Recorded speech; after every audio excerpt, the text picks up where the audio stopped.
जैसा कि आप जानते हैं, भारत में चुनावी खर्च बहुत ज़्यादा है।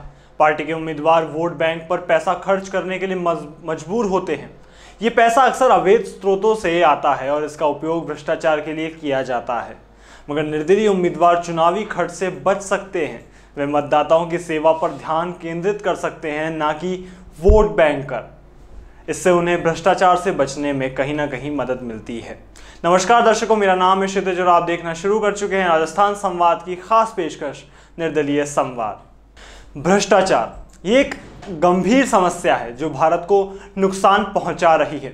यह आर्थिक विकास को बाधित करता है, गरीबी को बढ़ाता है और न्याय को कमजोर करता है।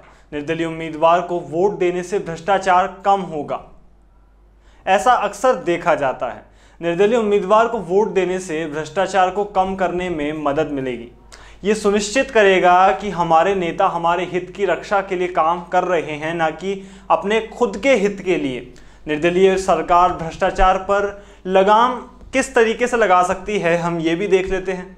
देखिए, एक निर्दलीय सरकार भ्रष्टाचार को कम करने के लिए मजबूत कदम उठा सकती है।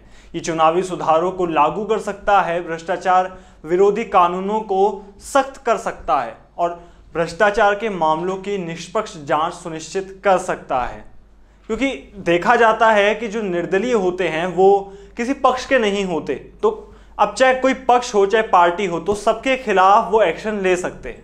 निर्दलीय उम्मीदवार भ्रष्टाचार को रोकने का एक बहुत बड़ा जरिया है। जब हम निर्दलीय उम्मीदवारों को वोट देते हैं तो हम एक भ्रष्टाचार मुक्त भारत के लिए काम कर रहे होते हैं। साथ ही यहाँ पे ये बात भी ध्यान रखने वाली है कि निर्दलीय उम्मीदवार भ्रष्टाचार को कम करने का एक महत्वपूर्ण तरीका कहीं ना कहीं हो सकते हैं। हालांकि ये ध्यान रखना बहुत ज़्यादा ज़रूरी है कि कोई भी उम्मीदवार भ्रष्टाचार के लिए पूरी तरह से प्रतिरोधी नहीं है। हमें हमेशा अपने नेताओं को जवाबदेह ठहराने और भ्रष्टाचार के खिलाफ लड़ने के लिए काम करने की ज़रूरत है और हमेशा से होती रहेगी।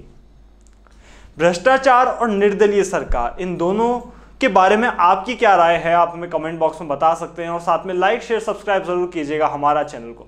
शुक्रिया।